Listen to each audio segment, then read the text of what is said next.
Good evening and welcome to the fall November thankful edition of Coffee with Tea. I'm your host, the amazing Tei Street. I'm going to sing a little bit for you tonight. Y'all know I can't sing, right? But I'm going to sing a little bit because every time I play music, Facebook blocks the whole post. And so tonight, I'm not playing music because I do not want them to block all of this and it only to be on YouTube. And all of you who are on Facebook can't see it. So I want to sing, Come and Talk to Tea. I really want to meet you. Can I talk to you? I really want to know you. Oh. Okay, there it is. Man, I am so excited. This is Thankful November. I love this month because I'm always thankful and I'm always grateful and I always have a heart of gratitude because I've been so blessed. But in this month, I like to take a personal point of privilege to give an extra shout out to God, to all the folks who have blessed my life and that. And so this month, I decided, people have been asking me when I was going to bring Coffee with Tea back, and I decided to bring it back for Thankful Thanksgiving month. And so I'm going to kick it off tonight with two very special guests. Next week, I'm going to have tips for how to get through the doldrums of the holidays. The week after that, we have some educators who are going to come on and they're going to give parents like a million tools that they can use during the holidays so they don't lose their minds or catch a case. Okay, so we're going to have a really great time this month. But tonight, I am so excited. I'm bringing to y'all, my audience on Facebook and on YouTube. I don't know which one you're tuning in from. If you have questions, by all means, put it in the chat. But here's what I'm saying to y'all tonight. I'm bringing to you the bad girls of youth motivational speaking. Now, these women do professional speaking in corporate world, but we all intersect in the youth market. And when I tell you these are the bad girls, and that's not to say we're the only bad girls. We're just three of the best. I'm just saying. Unapologetically, y'all know how I roll. So tonight, I wanted to bring some folks on to offer some motivational words. I wanted to come back with straight fire, straight motivation, because we haven't done a segment since March. I just took some time because I was traveling a lot. Y'all know, y'all been following, and they've been traveling a lot. The fact that, and by the way, when I introduced, one of them is sitting in a hotel right now. On her way to dinner with the people who invited her to speak. So tonight, the bad girls of motivational speaking, in addition to the amazing Tei Street, my girl, my friend, my mentor, the first one that made me want to do this for a living, the one who inspired me and inspires me. I had to bring on the incomparable Harriet Turk. Everybody knows, anybody who knows me knows Harriet knows her name. So Harriet is on tonight. Now, for the record, I did invite some of the fellas on. I invited my good friend, Scott Bakovich on, and Scott is ill tonight. And I invited my friend, Dr. Layman Hicks on. Why is Layman on a plane to Denver so he can get to where Kate is? So the next one is a new, she's not totally new, but she's kind of the young baby on the block, but she bad, y'all. When I say bad, I'm trying to get her in every city that I go to, every place I go. These are the two people I recommend when people say who. My girl, Kate Garnes from Florida. So Harriet is out of Memphis, Tennessee. Remember I said these are international speakers. And Kate Garnes is out of Florida. And so we got folks from everywhere, y'all, who just want to share and pour into you tonight. So what's up, ladies? Hello. Hello. Also, right. Harriet is also my mentor and my coach and who made me want to be an even better speaker. So Harriet, what? All I can tell y'all is until you roll with Harriet, you don't know. Last time she was on, my sayings was like, Harriet was fire when she was talking about this whole friendship piece and how she, judges and takes friends and all that. I was like, wow, I'm glad I'm in the pool and in the mix. That's right, you're in the pod. So tonight, what we're going to do is we're going to just share just a little bit of motivational messaging for you. We want you to feel comfortable putting questions and comments in the chat, whether you're on Facebook Live or whether you're on YouTube. You can put messages in the chat. I can see them on both. If you have a question, I'm happy to ask the question of the panelists. If you want everybody to answer it, you simply have to let us know that. But if you just want one person to answer, we're happy to do that as well. If you got a specific question, I'm going to let the ladies kick off tonight. Just one, telling them a little bit about, you guys tell my audience a little bit about you, what you do, how you roll. And if you'll start by just saying, what's one of the core messages you want to start off tonight talking about as it talks about thankfulness in this season? Harriet, you go first. Oh, thanks, Kate. I appreciate that. Well, I'm Harriet Turk from Memphis. I've been speaking for years and years. And over the last few months, I've really started doing a program about reignite, reignite your enthusiasm for what you do and reignite the enthusiasm for your family and your profession, because we've all gone through so many incredible changes, some good, some not great. And I really didn't like that whole, and Kate knows this, I really did not like that whole term of pivot during the pandemic. You got to pivot. All I did was, I just pretty much laid down and slept through the pandemic, And so now it's time to reignite my fire and everybody else's fire too. So that's what I do. I love that. Kate? I love that. Yeah. Hi, everybody. I am Kate Garnes. Not also from Memphis. Then I'm out of, originally from Missouri, but now living in Florida. I normally speak on how to find your worth and your value when nobody shows up to tell you that you are worthy or valuable. And I am coming to you from a hotel room in California. I am in California, right? What state am I in? What's my name? What time is it? I don't know. But tonight, I will probably touch on talking about thankfulness, how to be thankful when it's really hard to find gratitude, when it feels like did you know that rock bottom has a basement? Did you know that? How to find gratitude when you're sitting in the basement of rock bottom. So that's probably what I'll touch on tonight. How to find gratitude when you're sitting in rock bottom in the basement. Oh, wow. I can't wait to get to those questions, to ask that question. How do you find gratitude? And I think it's very interesting because I'm having to learn how to have gratitude. And I'm always pretty grateful for my life. But when I think about like the season that I've had for the last 22 months and what I've been through, I was like, you know what? I've been posting about it. So I always post during the month about this notion of what it means to be grateful in the hard times. What does that mean? What does it look like?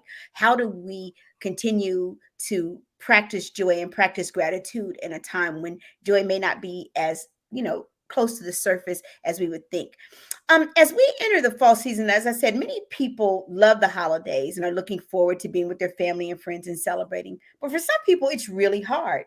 What's one thing, Kate, and I'll let you start this one since you already kind of started the ball rolling. What's one thing that you would recommend to help people get through this holiday season who may not be able to find their way out of the basement of the doldrums?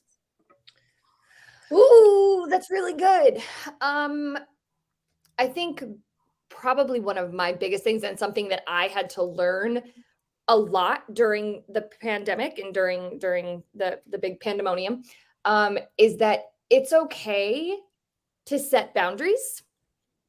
And it's okay if you are especially with the holidays where you're around family and maybe everybody seems very joyful. If you need to step away for a moment and give yourself room to not be, that's okay. And sometimes, because I think we get in our heads that like joy or gratitude has to look big and has to be, I am so grateful for, the earth, and I'm so grateful for all the love I have in my heart. And sometimes it's that says, I am grateful for this iced tea right here. Like that part. After I was just in Mexico working a dance competition, and I only had bottled water for 4 days straight, and I wanted this iced tea so bad. And sometimes I think that when we think gratitude, it's that we have to be totally okay with everything happening. I'm so happy for my life. And sometimes it's, no, I'm grateful just to have this comfy bed to sleep in or something like that. So I would say giving yourself the room to be able to step away from a situation if you need to take that minute, and know that doesn't make you selfish. That doesn't make you arrogant. That doesn't make you mean. That doesn't make you a jerk. it means that you are putting your needs first, and that is okay. So that's what I would say. What about you, Harriet? It's funny when you were saying that. I remember probably 7-8 years ago, I did not want to go to Thanksgiving. My son was going with his dad to their family Thanksgiving, and I didn't want to go to mine, where it would end up being about 40 people and lots of kids and husbands, and I didn't want to go. And everybody kept saying, "Oh, it'll be great. You know, you're with your family, and it would have been fun." But instead, I went to Norway because I've always wanted to go to Norway. It was a perfect time. Why not? I had a voucher from Delta that was a large amount of money, that because they kept bumping me one day. And so I just looked up a friend. Well, she wasn't even really a friend. She was an acquaintance. She was an exchange student when I was in high school.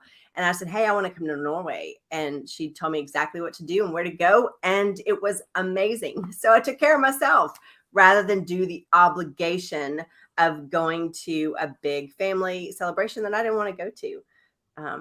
So that was my big thing.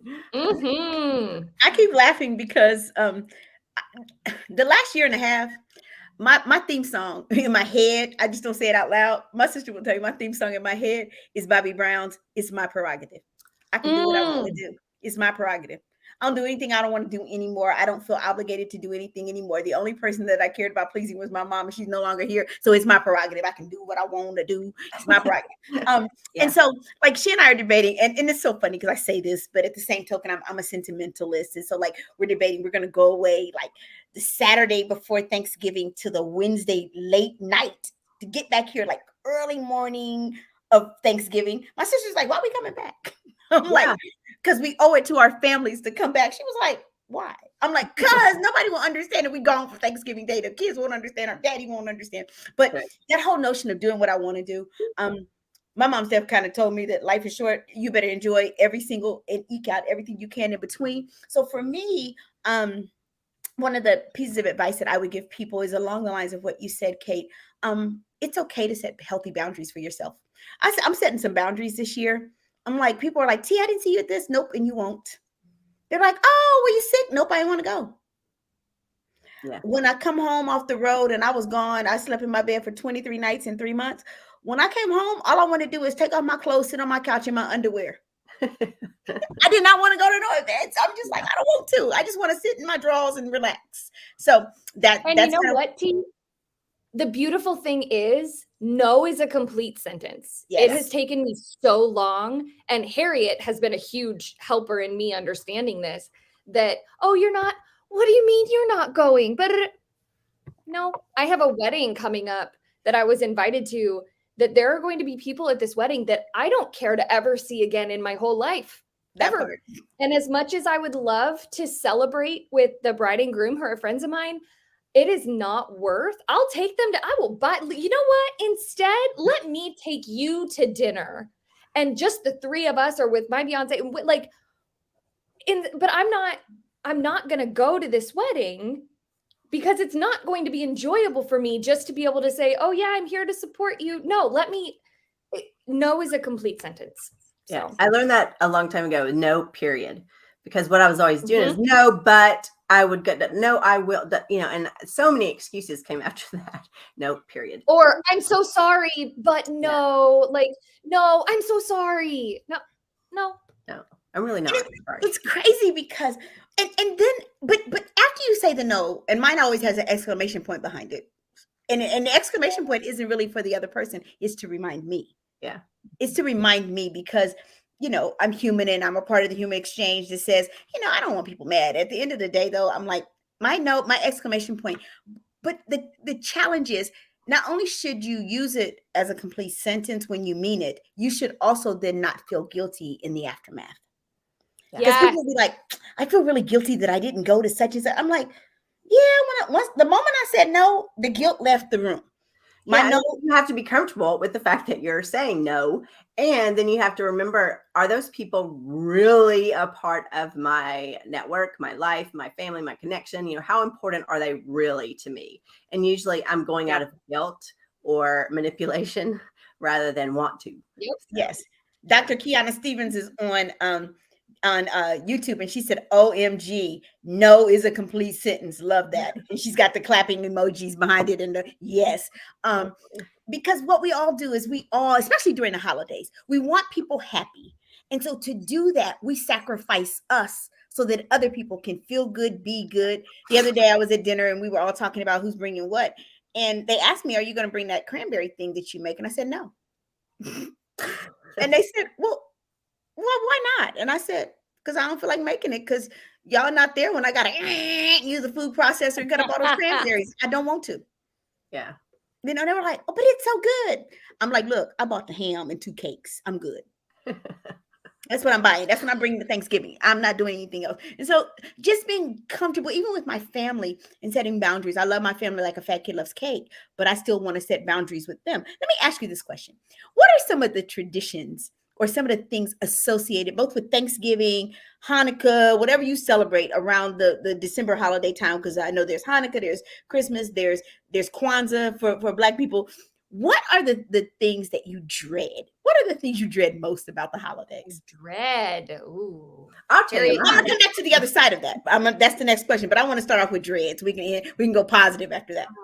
Mine is honestly, mine is decorating for Christmas because I absolutely love it, and no one does. No one in my family will help me. No one in my family cares. So last year we had no tree, we had no decorations, we had nothing, because it's like, I am knocking myself out for this, and I'm happy with just a little bitty tree on my nightstand. So I said no, and we didn't have it. And then everybody's going, "Well, why didn't you decorate?" Because it's not worth it. Y'all drive me nuts, and it's not fun. So that's one thing I really dread, and it's a hardcore thing because I love it. I want to participate. And boy, if I had somebody in my life that wanted to, I would be all out. But then the fact that I don't, it's too much trouble. So if you're watching and you have a question or a comment, by all means, put it in the chat, whether you're on YouTube or whether you're on Facebook, put it in the chat. Okay, Kate, what do you dread? So, hey, wait a minute, Harriet. I got to go back to, you love decorating and you hate it because the people in your world take the joy out of it. Absolutely. And they just bring it down. Like, why are you doing all that? Blah, blah. And so, it's just like, you know what?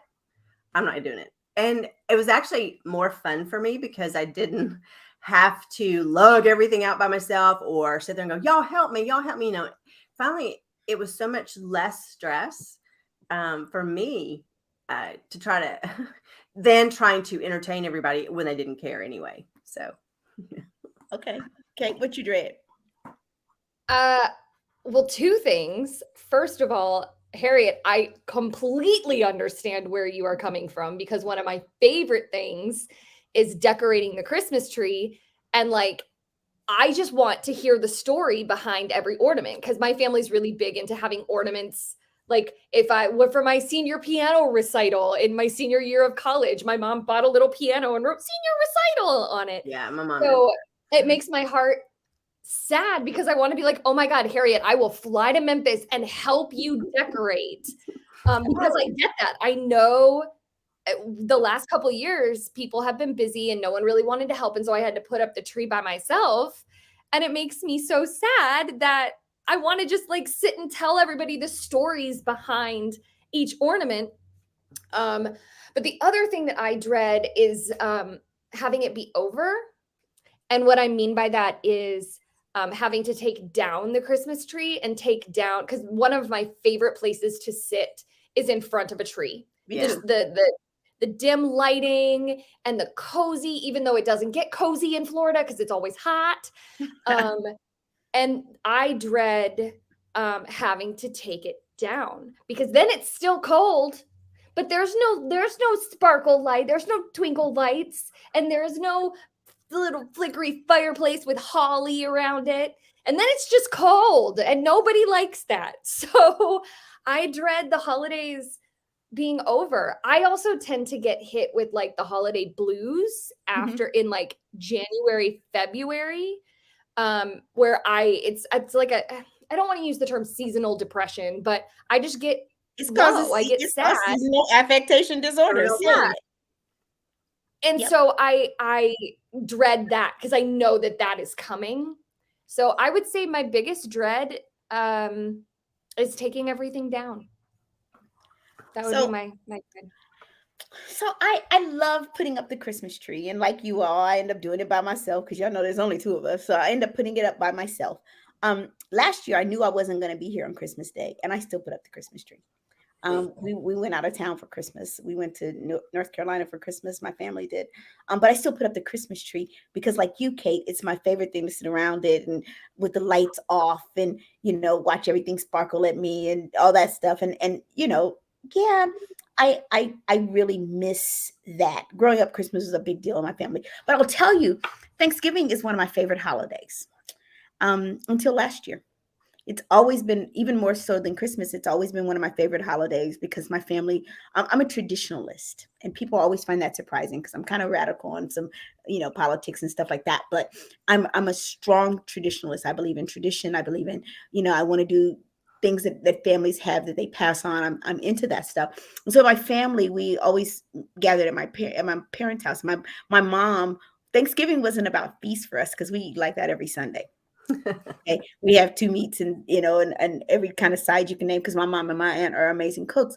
And so, but Thanksgiving we all stand around and we hold hands and we all go around and talk about what we're thankful for. And then Thanksgiving night, we're always as we got older, the tradition changed because my sister had a big house. We went to her house. The boys are upstairs. You can hear them flipping and knocking each other down. And all the kids, the four boys are throwing each other around and they're all tossing Christopher because he's the youngest and the skinniest.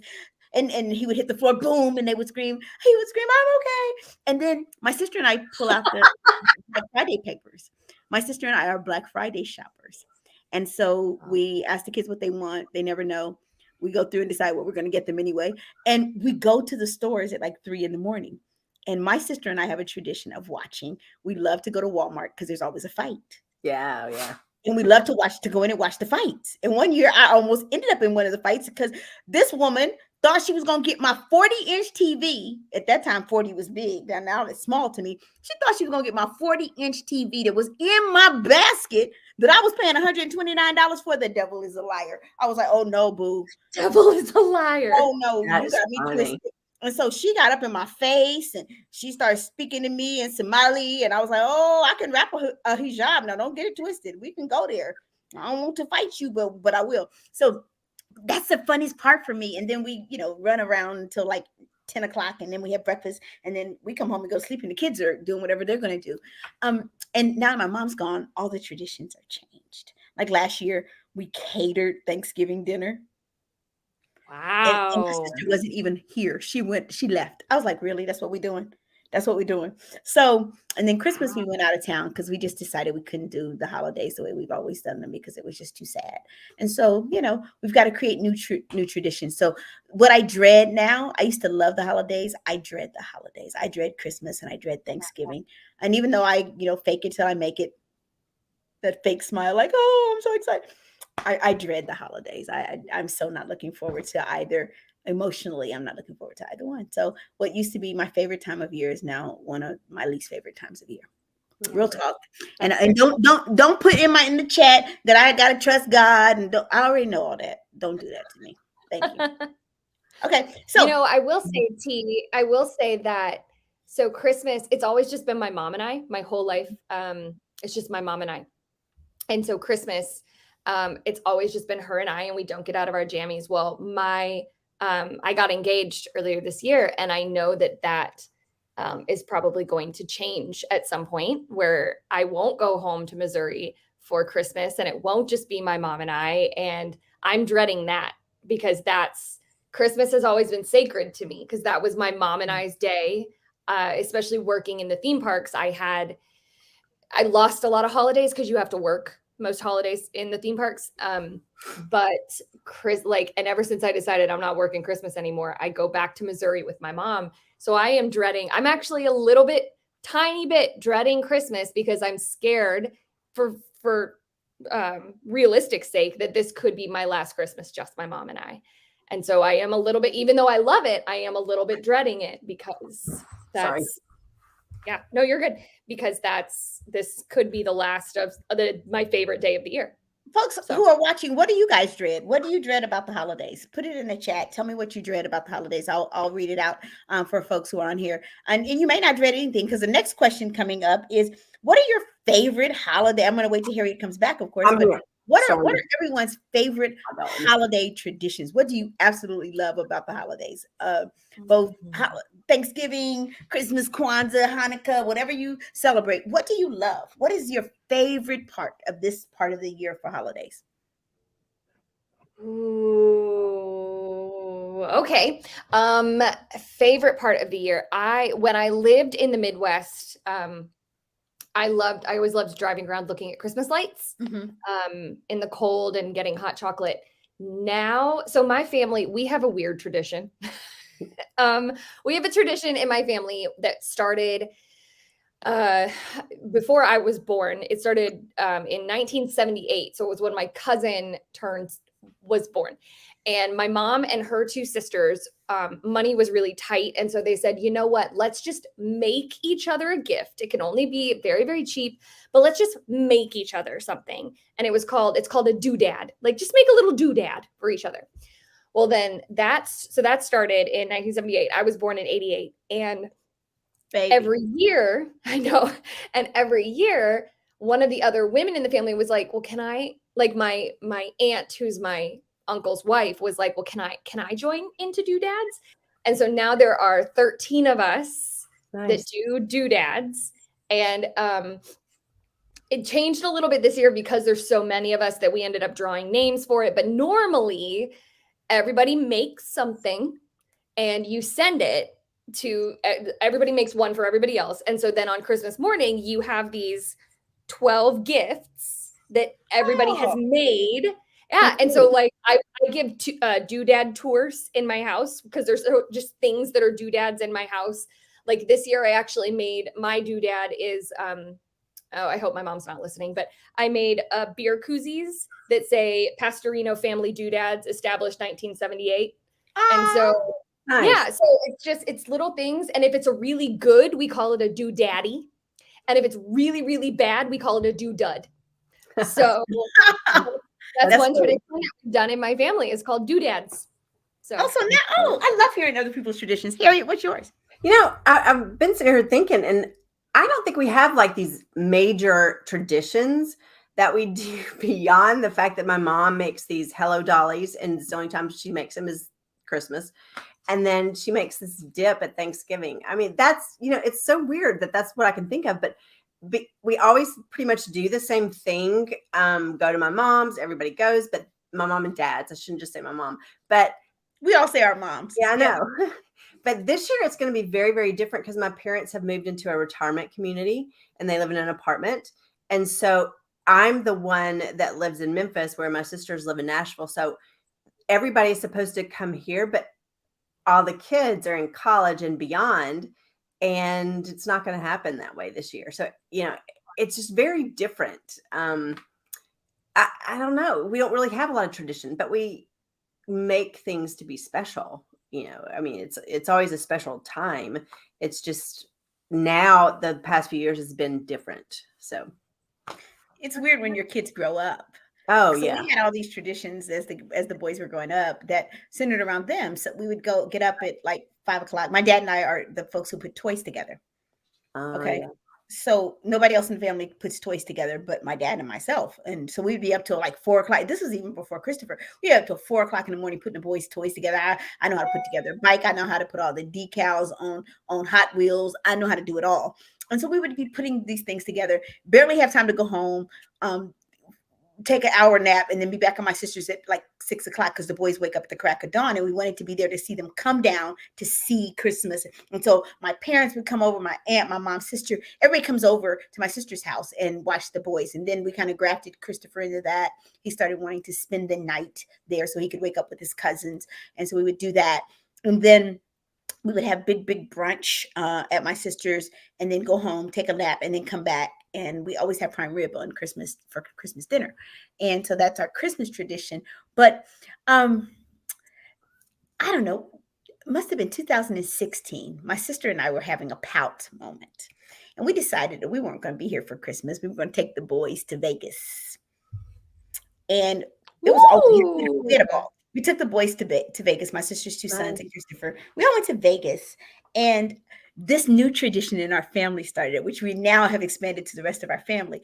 While we were there, we decided that we were going to pay for experiences rather than the gifts.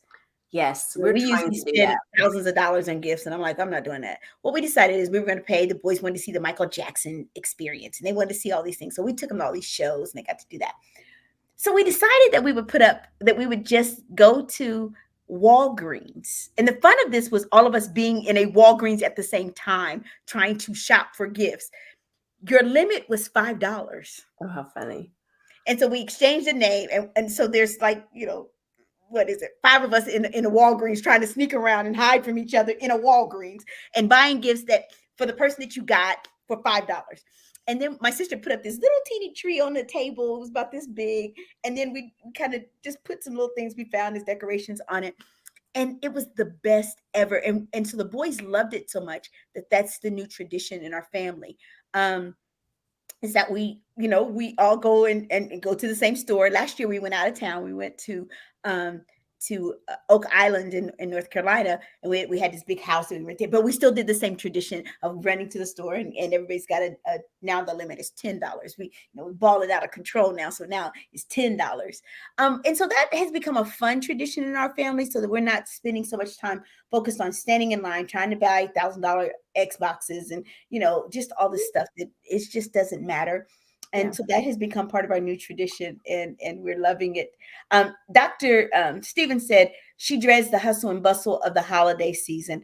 Everyone seems to be so in a rush during the holiday season, which sometimes makes people unkind, fighting for parking, pushing to get the last minute gift, stressing to host for the holidays, because in her family, she is those stressing to host for the holidays. Those are the things that she dreads. What are the things, Doc, that you love about the holidays? If you got some things on there, I see Alicia Shanice. She says, I love my family, but I dread the holidays because they tend to ask me all types of questions that I don't feel like answering. Something about this time of the year makes people nosy. Agree. Yes. Agree. Yes. Agree. Oh my gosh. Say it louder for the people in the back. People get, and I think that would be another, kind of going back to what we were talking about at the very beginning of all of this, is that it's okay to not answer the questions that you don't want to ask and not give a reason. Because a lot of times people dread being at the dinner table. Listen, I am 34. I am not married. And do you know how many people, when I would go to church with my mama on Christmas Eve? So where's the ring, Kate? So is there a special person in your life? No, but I just started my company as a motivational speaker. And but no, I'm not. Oh, well, when are you gonna get serious? Don't know. Yeah, just yes, people get so nosy. Say it louder. Thank you. Alicia, as you see, you struck a nerve with Kate on that one. Valerie said she agrees with you, Dr. Stevens, about the unkindness and stressing and all that stuff. I can tell you for a fact she hates that stuff. So yeah, if any of the rest of you have some things that you dread or that you love about the holidays, what do you all love? I don't ever want to stay in the doldrums, and I don't want to stay on the negative too long. That's why I switched the topic to what are the things that you love. Anybody else have something that they just absolutely love about that? For me, even though I'm dreading it, I got to tell you, it's still something about it. And I'm going to tell you what I hate. Hallmark is on my nerves. The Hallmark channel is on my daggone nerves. Everybody knows me. I'm a Hallmark junkie. I don't want my Christmas movies at Halloween. Exactly. I don't want my Christmas movies until after Thanksgiving. So this whole last 4 years stuff that they started is on my last nerve. Yeah. So that's real talk. Q says, I love spending time with my family, playing games, dancing, wearing matching PJs. Let me just say to you, that is the trend now. But Dr. Q, your family was doing this years ago when because they go away. They always go away and celebrate the holidays, but celebrate Christmas. And they were matching pajamas long before it was a trend and before it was a fad. How fun. That's fun. Anybody else have something that they love? Okay, so as we think about this time, we're all motivational speakers. And so part of what we do, no matter how we're feeling, how many of you have ever, the three of us, how many of you have ever had like the worst headache and still had to get up and speak? Oh my gosh. Okay, so people don't care that we got backaches and that we have jet lag because we have been flying like we got more miles on our stuff than we can possibly begin to count. People just know that they want to hear a message. So as my guests are, thinking about the holidays that are coming up, tell me some fun messages that you want to share with my audience tonight. Valerie, hang on before you go. Valerie said, I love being around my mom and my great nieces and nephew. They are 1, 3, and 7. Yes, there's nothing like being around those little kids at the holidays. They get on my nerves though, because I don't stay around them long. I don't like little kids. I love them. Okay, ask that question one more time, T. Yeah. What do you want to talk about?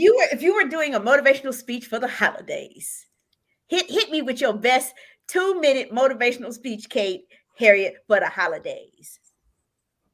That will leave people uplifted. Well, I just did a calendar that I posted on Facebook. I saw it. I love it. Thank you. I just one day I was being very, very grumpy.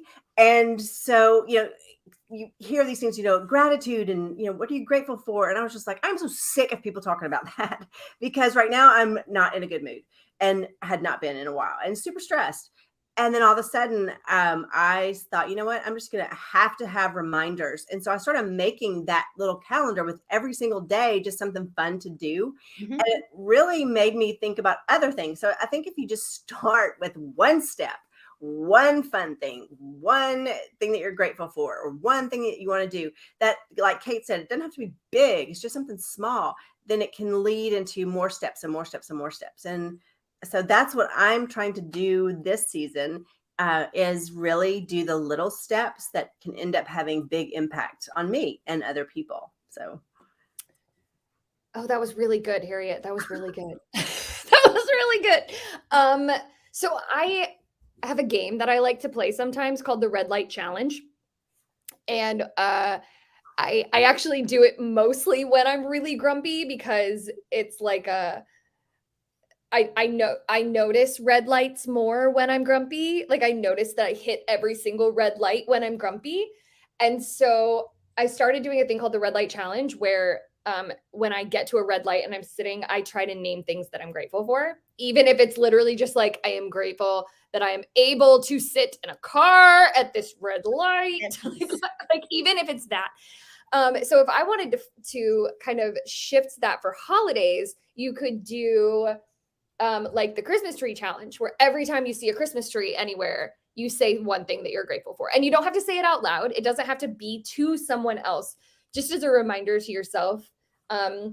Or maybe T, like every time you see a Christmas commercial before Thanksgiving, even though it makes you want to scratch. I think I saw my first Christmas commercial in September. It was at the end of September, and it wasn't technically a Christmas commercial, but they had Christmas music playing, so it counts. And so T, maybe yours could be every time you see a Christmas commercial before Thanksgiving and girl, I'm with you on Hallmark movies. Then you say, you know what? I don't like this. This is not okay. Get behind me, Satan. But you know what? Here's what I'm grateful for. So that would be something that if the holidays is hard for you or finding gratitude is hard for you, because Harriet's totally right. There are times I have wanted, especially during the pandemonium of 2020, every time people would be like, well, be grateful that, and I was like, do you want to have my shoe thrown right at your face? I'm going to throw my shoe right at your face. I'm going to hit it. Because it was so hard to find gratitude then that's when it's hard, man. That in those moments finding, okay, here's a Christmas tree. I saw this Christmas tree, so I'm going to think, okay, you know what? I am grateful for this iced tea, or being able to travel, or I'm grateful that I am just here and breathing. And you know what, y'all? Sometimes getting out of bed, making the ability to get out of bed and take a shower is a win. That part. How many of you have had days like that where all you did was get up and take a shower and you're like, that was my day. That was it. That was a win for me. I didn't check in the win column. So that would be what I would say. What about you, T? So one of the things I've started is, okay, so my 2-year-old is grumpy. Okay. So I've been posting my 2-year-old self there's a cute little guy, this little pic, and I love him. It's really a little guy, but it's a 2-year-old. Let me see if I can find it. Oh, I just moved it. And I started with this one. And it's just a little kid with a backpack. And what I posted, the message I put over it was, because my 2-year-old lately has really been showing up and showing out. I said, my 2-year-old self has made it clear that she is in charge. She is moody, a late riser, antisocial, and has no filter. I'm in trouble, right? And so people are like, you are crazy. I'm like, no, my 2-year-old is very clear. She throws temper tantrums. So yesterday I posted, I said, my 2-year-old showed up again this morning in charge. I told her I was getting up. She threw a tantrum, pulled the covers over her head, refused to move. Help, I'm scared of her. And so it's just giving myself the opportunity to laugh and laugh at myself sometimes. Today I posted, my 2-year-old self told my responsible self to be quiet last night and eat the skins and the bomb pop. When indigestion kept me up, she told me that's what I get for listening to her. You know, funny. so it's just finding in this season for me, it's fine. I love humor and I love laughter. And so finding reasons and ways to laugh. And so, Harriet, I loved your calendar. And I hope that if you'll send it to me, I'll be happy to post it on my page so that people who are watching can see the calendar, because I started doing it yesterday. I did do the smile challenge. And I was like, oh, that's so cool. Okay, I did this. It's the little things. So for me in this season, the thing that helps me be grateful without very much effort is the acknowledgement that there are people who are worse off than me. There's a song, an old gospel song that says, be grateful because there's someone else who's worse off than you. Be grateful. There's someone else who would love to be in your shoes. Be grateful. For my 2 friends, I remember when you guys were really going through during the pandemic. One of the things I give thanks to God for is that God is a resurrector of dreams and visions. And so if nothing else, both of you ought to be rejoicing because your businesses are booming right now. The girls have had a good year. I'm just saying, the 3 girls on the screen, we've had a pretty good year. Now, Harry, you've had some challenges with your husband's health, but to revitalize all of our careers when speaking was so hard during the pandemic, those who had business didn't have lots of it. And those who didn't have any business during the pandemic because schools were virtual. And that's our market. When I looked at our calendars and every time I see the 2 of you posting, it does something to my soul. When I see Layman posting, it does something to my soul because it reminds me that what we have to be grateful for is that we're not in the same predicament we were in 2020 and 2021. So for me, I'm like, every time I get on a plane, I don't care how tired I am, how much my back hurt, I take that little selfie, put it on Facebook because it's a reminder to me that this is my season for grace, for favor. But I also am grateful for the 2 of you. I tell people all the time, there are not a lot of women speakers. Harriet, a few years ago, corralled the 7 of us who are actually out there doing the youth market and said, let's start a group called Wonderful Women Speakers. I think she and I were the only people who were really driving it. So after a while, we were both like, look, I'm going to let everybody else off the bus so they don't feel like they're obligated. I think we just lost Kate. But one of the things I'm super grateful for in this season is that in spite of everything, you guys are great friends to have. Traveling with Kate this year has been fun. Knowing that I can pick up the phone when I'm not expecting it, Harry, and you send me a text out of the blue. It changes the atmosphere for me. It changed the countenance. And I never, ever take for granted. Most people who know me, Harry, I shout you out all the time. My mom always said, people get to where they've dreamed about getting and they forget how they got there. And they act like it was all them. My mom always told me, always be humble, always acknowledge those who helped you get to where you're going. Give them their propers while they're here and can smell it. Give them the flowers while they're here and they can smell them. And so I'll say, everybody who knows me knows I'm eternally grateful to you for November of 2016 because it changed the entire game for me. But also just back in the day when you didn't even know who I was like, oh my God, I love her. And oh my God, it's not your dream. Oh my God, Spider-Man. I loved you. But I also appreciate the sisterhood and the friendship and the camaraderie amongst the women speakers who are open to that. Yeah, there's not that many, and there's some that pretend that they're your friends and then they're not. And I was just thinking while y'all were talking during the pandemic, I think I suffered more than I know about with more than a lot of people that I know. I went from a booming business to absolutely nothing. My husband was on medical leave. We had just bought a house, a year or so before, and based it on both of our incomes, and both of our incomes were gone. And I ended up delivering groceries, and I lost my identity of who I was. And suddenly I became the shopper that everybody wanted because I picked out good produce. It's like, what do you think that did to my brain?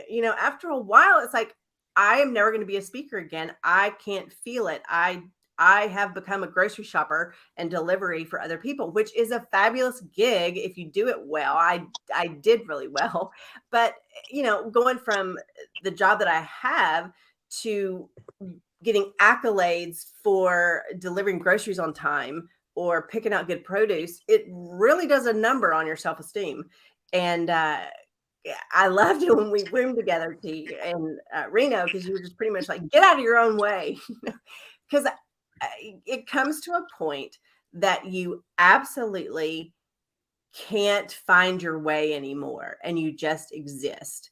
And then all of a sudden something happens and you think, you know what, I'm kind of done with this. And that was one of the reasons for the little steps for the calendar. It's like, it's a step in progress, and it's a step that you have to take every day and be consistent. People always talk about commitment. I think commitment's awesome, but consistency to me is more, because if I'm consistent with my steps, then I will move forward. If I take a step and then don't for months, because I was so mad at everybody posting on Facebook and everything about how, I love all this time with my family, and we're rekindling and becoming a family. And I'm out doing groceries from 7 in the morning to 11 at night. It's like, suck y'all, excuse me. I hate every one of y'all for being with your family. And it took a long time. And now I feel like that's why I'm talking about reignite. Because I'm reigniting who Harriet is and who I remember that I used to be. So, yeah. I love it. Well, but not about the holidays, but kind of all involved, But it's all of that. It's all of when we talk about what we're grateful for. I was saying, Kate, how grateful I am for the two of you and the sisterhood and the camaraderie in speaking. And, and Harriet was saying, not all the women speakers want to be connected to us. And, and some of them pretend like they like us, and we know that they don't. But what a gift it is to have, all of us look the same way at the camera when we said that.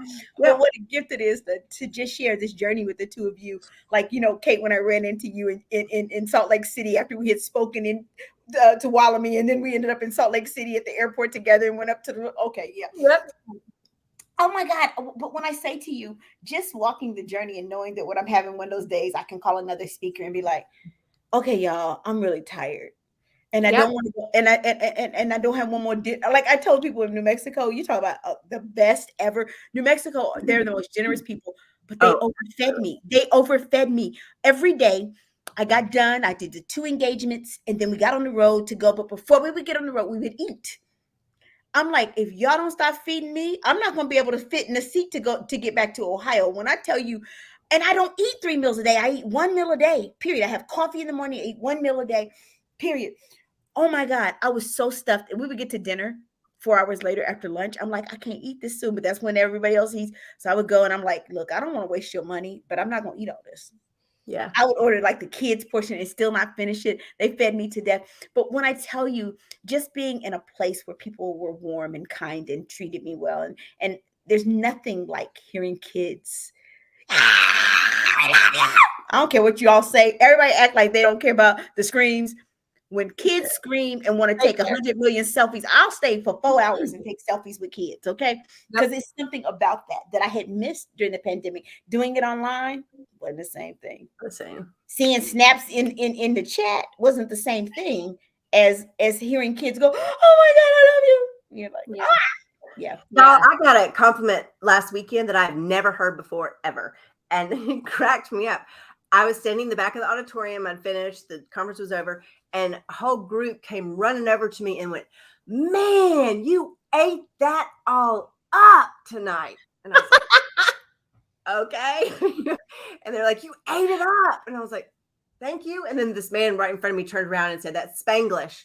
And it means, like la comida, you ate it up. And that was a good thing. So It's also what kids say when they were like, I'm about to eat.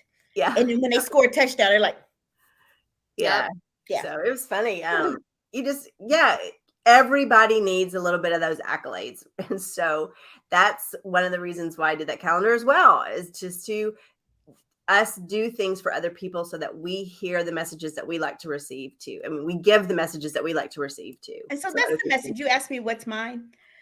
If you want to get out of your own way and you want to stop feeling sorry for yourself, blow out the candles on your pity party cake and serve someone else. Yeah. Because when you're serving someone else, there's no room for pity, for self-pity. I know that Dr. Q is going to start snapping in the chat, but everybody knows, and I've been saying this to kids. Oh my God, because my speaking this fall has been off the chain because I added all this new stuff. And one of the things I've been talking about is when you come back and everybody feels sorry for you because you just came through the pandemic, get over it because everybody came through the pandemic. And I'm like, so I'm here today to blow out the candles on all of your little pity party cakes.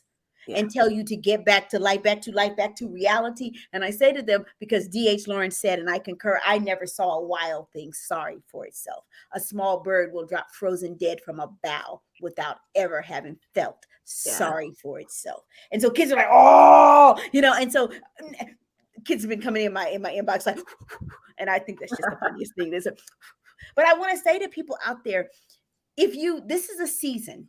Harriet, please send me that calendar. You know what? I'm going to download it and just put it up on my page. I'll share it on my page from your page because it's simple things, y'all. You don't have to do the big things. Kate started off by saying it's not the big gestures. It's smiling at someone.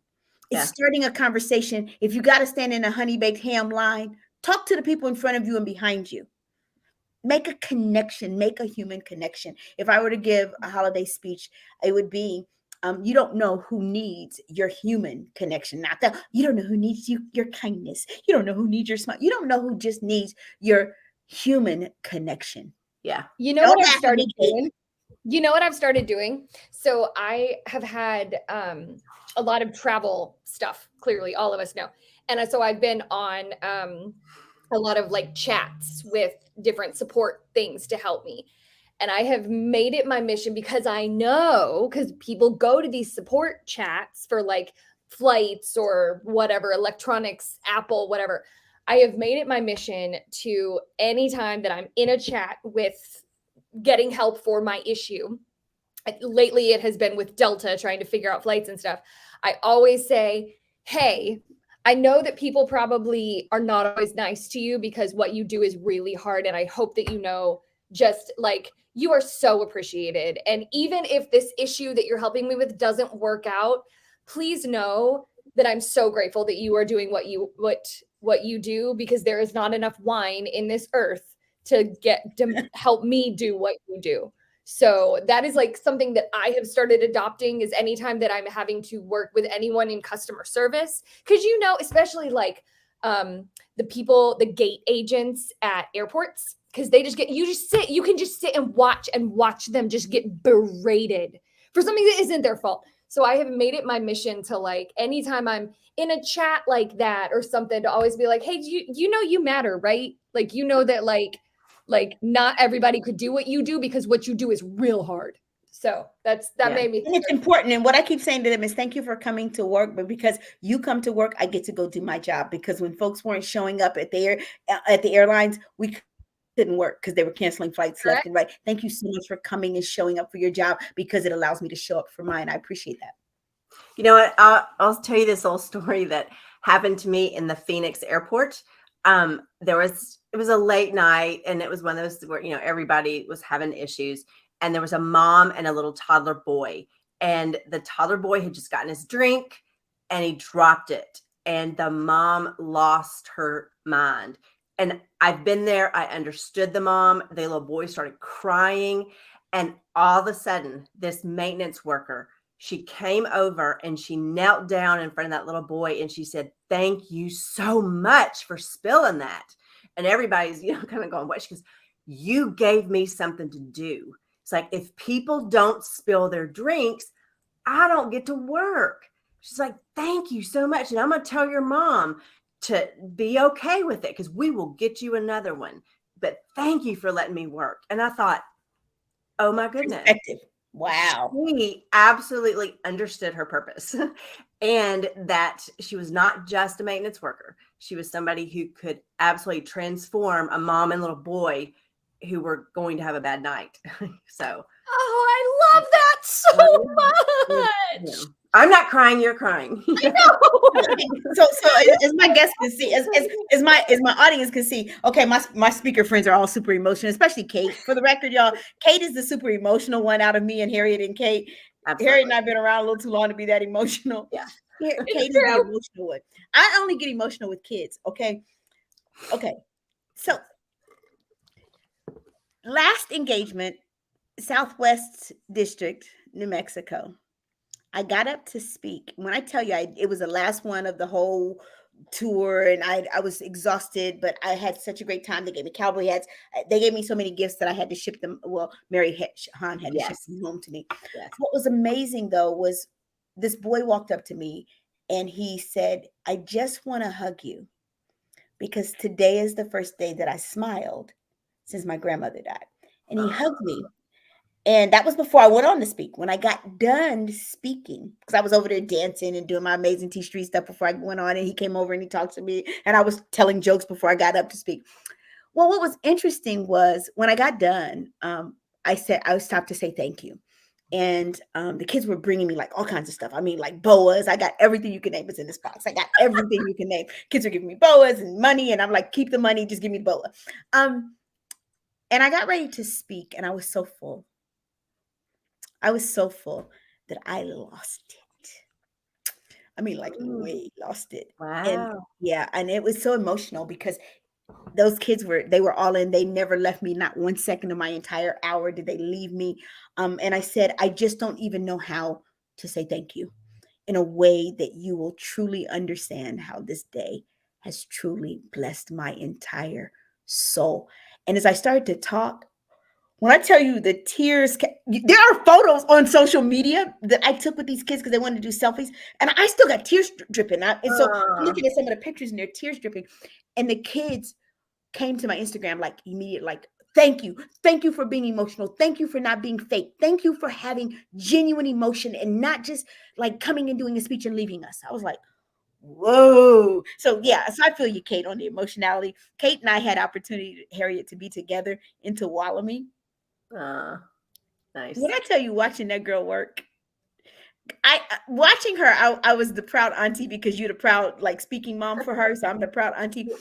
When I saw her at Castle, I was texting you like, OMG, Harriet, she slayed, you know. And I knew you had been working and you had been coaching, and that's what good friends do for each other.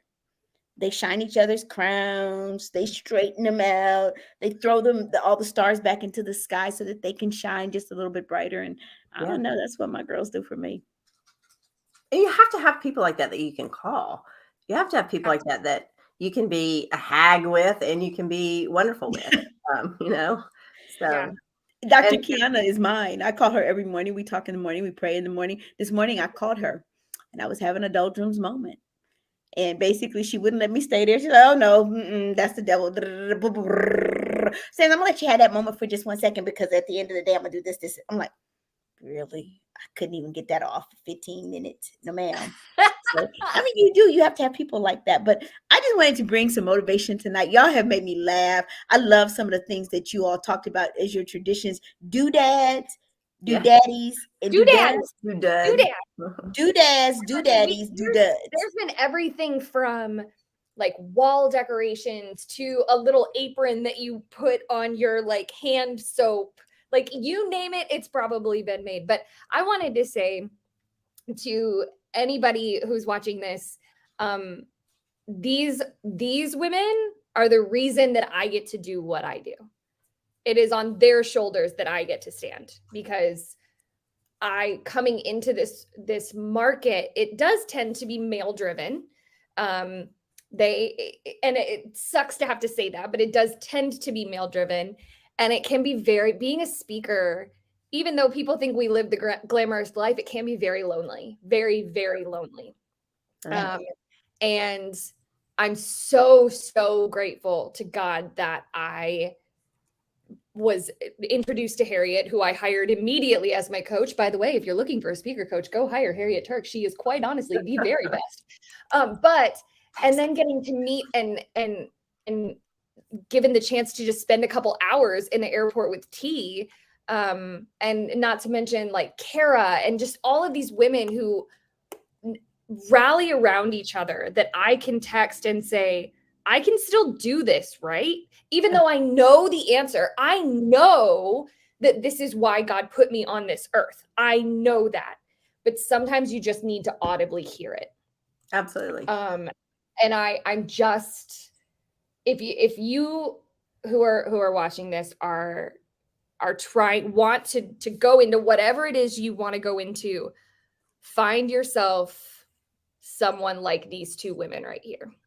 Do anything, because I could not do what I do without them and without this like community that we have created. So, and I love you both very much. Love you too, man. I'm not crying, you're crying. I'm not crying, you're crying, and it is mutual. But let me just say, for my audience members, I thank you guys for following. Next week we're going to have a segment.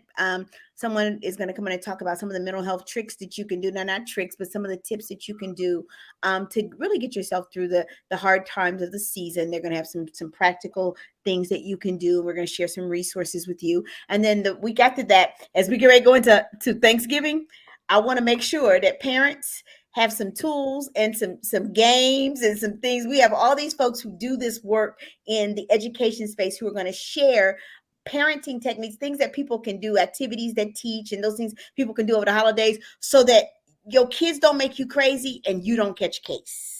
Because that would be very, very bad to be in jail looking for bail money during the holidays. Because, yeah. And so we're going to bring some folks on to give you some things to how to survive your kids. People act like it's a joy to be home with your kids for 2 weeks. Y'all know when those 2 weeks are over, you can't wait to send them back to school. Stop it. We can't wait to send them back to school. And so we're going to give some of the parents some things and some fun games and things like that parents can do during the holidays so that, they kind of keep their kids on some semblance of a schedule, but they do some fun things that don't tax them and don't have their children having tantrums and meltdowns. So those are some of the things we're going to do over the next couple of weeks.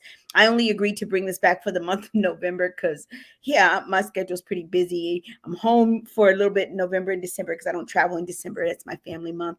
And then I pick back up in January. So I said, okay, if I do it, it'll have to be in November. So here we are trying this again. And I'm grateful to those who came on to watch. And I know that folks will come on and watch it on YouTube like they always do, which is crazy when people start texting me in the middle of the night because they saw something funny or whatever. But thank you to Harriet, my friend, my mentor, and my sister. And thank you to Kate, the little sister of the bunch, who is just killing the game and making this journey delightful to watch as we watch you grow. It's also inspiring for us. It's just like when we used to watch Scotty when he was getting started. And how I watch Layman as my little brother and doing this work, like you said. Michelle Reynolds is on and she says, wow, understanding your purpose makes you want to keep going. Yes, it does. If you don't know what that is, y'all, figure out your purpose. Match it with your passion. Do it with principle. And whatever you do in whatever realm you do it in, remember that purpose is always affixed to helping other people. No matter what you do, it's always affixed to helping other people. So if you do those things, man, you can have an amazing life too. I'm closing but I got to shout out my mug. Did y'all like my coffee mug? I love that. Yes. This is my coffee mug. By the way, I collect coffee mugs. So if you want to send me one, let me know. I'll give you my I address. didn't know that. This is one of the things I do. So this is my coffee mug that's in my photo that when I did my photo shoot for Coffee with Tea, this is the coffee mug. And on the other side, it says tea. Oh, I love that. Awesome. So it was this. And so it was a gift from my baby Sands. She sent me and my Sands some gifts for our anniversary this year. And it was a beautiful blanket and some other things. But my favorite thing in the whole box, I had lots of favorite things, but this was my favorite because I do the coffee mugs. And so tonight's mug, I usually have a different mug every month or every session. And so tonight's mug is brought to you by my baby Sands. So thank you, baby Sands. I'm the amazing Tei Street, and you guys don't have to get off, but the audience will. I'm the amazing Tei Street, but I can assure you there is absolutely positively nothing amazing in me that's not in each and every one of you. Tonight, tomorrow, and all throughout the holiday season, I charge and I challenge you to walk out your own amazing. Thank you so much for tuning in, everybody. Bye.